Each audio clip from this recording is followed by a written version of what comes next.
Hello, ladies and gentlemen. In today's video, I want to talk about why I hate main pushes. Now, this isn't probably going to be like you think it will, being more so a meta discussion. However, something entirely different, right?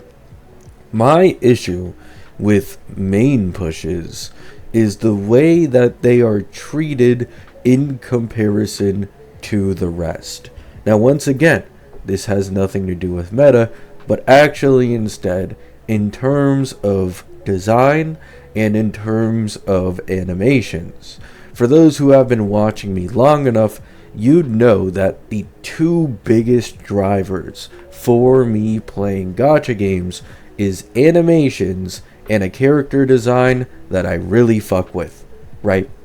This is why Phanon is like my favorite character in the entirety of this game. He's my favorite character in HSR, and he's a main push with absolutely amazing animations, making it the best of both worlds. However, my issue with main pushes is the fact that their existence leads to non-main pushes getting their animations purposely downgraded, right? Because yes, this is a real thing, and I was talking about it with my chat on stream a bit ago, because you can very clearly tell these main push animations are of much higher quality and quantity in comparison to non-main pushes a majority of the time, which is disappointing because you could tell certain characters aren't fully living up to their potential animation wise. And this frustrates me because I know that they are fully capable of giving everybody the same level of animations, but I imagine the explanation that they have is that, oh, we're doing main pushes because we need to make a select few characters feel as if they're special and different from the rest in order to create FOMO on how good/cool they are, right? Because when you really think about it, if everyone is treated like a main push in terms of their animation quality, then no one's a main push unless they start making animations that are even above a tier of what current main pushes are. And it's just so disappointing. Like, for example, we have Emblade. I love Emblade's transformation when he uses his ultimate, and I also love the Fua that he has, and I also like Ashvale. But let's be honest, both Emblade and Ashvale, if they were genuinely given fair animation treatment, and Hoyo actually decided to give them good treatment like the main pushes, you cannot tell me that those two would not have some of, if not the best animations in the entirety of the game, right? The sole reason they don't is simply because the game didn't bother to put in any extra effort for them, since they're more focused on refining the main pushes. Or Evanessia. A lot of people always say, oh, the politics didn't affect anything at all. Evanessia was surely always planned to not be the main push, and Silverwolf always the main push, and it was just a coat made up by the leakers to cover their lies, right? However, we know this is not the case. The leakers have actually come out, I remember like a couple months ago, and they described the old version of Evanessia before everything got changed for her and she no longer became a main push. And they specifically said that her design and her animations was centered around like a 100 Night Demon parade or something like that, and that the animation quality was of significantly higher quality in comparison to current Evanessia. They purposely downgraded her design and purposely downgraded her animations just to make sure that Silverwolf was the one who really popped in comparison to the rest of the DPSs and characters releasing around her, right? And this is a real thing, I promise you guys. The only cope I have seen against this is, oh, look at how many trailers Silverwolf had. Surely this means that there's no way they could have made this in a few months. I feel like people don't understand how fast these companies can get animations made for them within about half a year's time, which is the time when the politic issues started arising to Silverwolf's release. You could 100% make multiple animated videos slash shorts for drip marketing Silverwolf. I don't know why people are coping disgustingly about this, because it is a fact. So this cope that people have used, just going off of their own headcanon that, oh, Silverwolf was also always the main push, is not true. It's just a bunch of hoopla for people to justify why Evanessia got much worse treatment, right?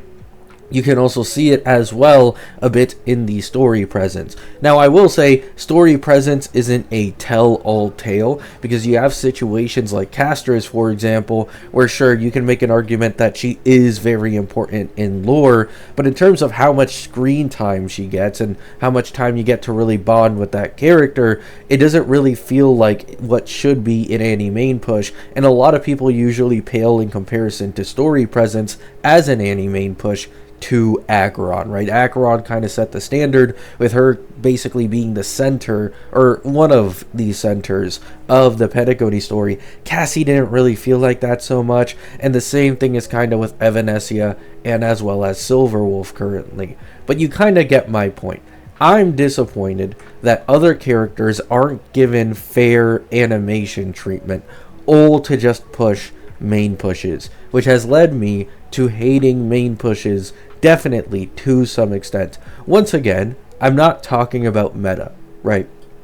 The reason I'm not talking about meta is because I do actually have a hot take that main pushes aren't always this end-all be-all type of team to invest into, and in some situations, like for example Mono Rem, they need a disgusting amount of investment before they're actually a top-tier team in comparison to the rest. Actually, no, I shouldn't say top tier, but with the way people hype them up of being the strongest, they aren't actually the solidified strongest until you get to a very high amount of investment, is what I'm trying to convey. And a decent amount of main push teams are like this. You always have like the more free-to-play S team with a good E2 on the DPS, like Firefly, like Phanon, and like Himiko, but you always get that more horizontal investment type team with like Cassie Monorem, Silverwolf's Elation, and Acheron with Zhao Q, and then Cypher, and then Mblade, and so on, right? So let me know what you guys think down in the comments. Do you agree with me? Do you disagree with me? Do you think I'm just making a problem out of nothing? I feel like this game is holding back on giving good animations for a lot of characters. They always do what's just good enough and within expectations for people for the non-main pushes, which I find disappointing. I feel like people really need to keep in mind this is Hoyo's like #1 money maker, right? Maybe not this year. Last year they were. This year they aren't doing as well as they were in Amphorius. It's possible that Genshin is actually ahead of HSR in sales currently. However, you get the point. This game consistently makes tens of millions of dollars off of mobile revenue alone, meaning across all platforms, they're making hundreds of millions per year. I don't want to see only 3 characters get the treatment of hundreds of millions of dollars. I want to see everybody get an upgrade in their animations, in their kits, in their mechanics. I want to see everything, right? Because otherwise, I am slightly frustrated that this game, HSR, one of their #1 money makers, is just being used as that. a moneymaker where they only create main pushes just to entice people to stay in the game, but they never go beyond that, just wanting people to stay in the game. I want to love this game. I want to enter this game, play it, and be like, yeah, this is a cut above the rest. The only reason I have not switched to an HSR competitor is because it doesn't exist. There isn't a single game that is HSR-esque that comes close to the quality of this game, because all the gacha space is busy doing is trying to still compete with Genshin fucking half a decade later. Right? They still haven't given up on competing with Genshin, so there's barely anyone who is anywhere near as good at HSR at doing HSR things. But I promise you, if we get a game of HSR's quality with HSR combat in a similar system, similar to how a lot of people are trying to copy Genshin these days, there is a high chance that if they were to actually treat a majority of their characters more fairly, I would end up switching to that game. Not that I would quit HSR necessarily, I'm not fully sure on that one, depends on how much I like that new game. But this game needs a competitor, because I'm kinda tired of this game being on its bullshit with purposely holding back what they can do and just doing enough so that people stay. It's a bit frustrating. Love you all. Hope you all have a great day. Hope you all have a great night. Peace out.